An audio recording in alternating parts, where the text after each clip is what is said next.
রসুলপুর মহল্লায় আয়শা নামের এক বিধবা মহিলা তার মেয়ে মারিয়ামকে নিয়ে বাস করত। আয়শা নিজের সংসারের খরচা বহন করার জন্য আব্দুল্লাহ নামের এক ধনী ব্যক্তির বাড়িতে কাজ করত।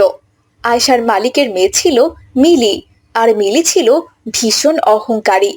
দুর্ভাগ্যবশত মারিয়াম এবং মিলি একই স্কুলে পড়াশোনা করত। তাই মিলি সবসময় মারিয়ামকে অহংকারী অহংকারী কথা বলতো। শুধু মারিয়ামের সাথে নয়, মিলি স্কুলের দারোয়ান, পিয়ন সবার সাথে খারাপ ব্যবহার করত। কারণ মিলির বাবা ছিল ওই মহল্লার সবচেয়ে ধনী ব্যক্তি। তার ওপর মিলির বাবা সব সময় সেই স্কুলের জন্য মোটা অঙ্কের টাকা ডোনেশন দিতেন।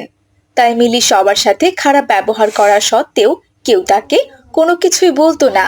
কিরে মারিয়াম, যাচ্ছিস কোথায়? হ্যাঁ, স্কুল ছুটি হয়েছে তো, তাই বাড়িতে যাচ্ছি মিলি। কিরে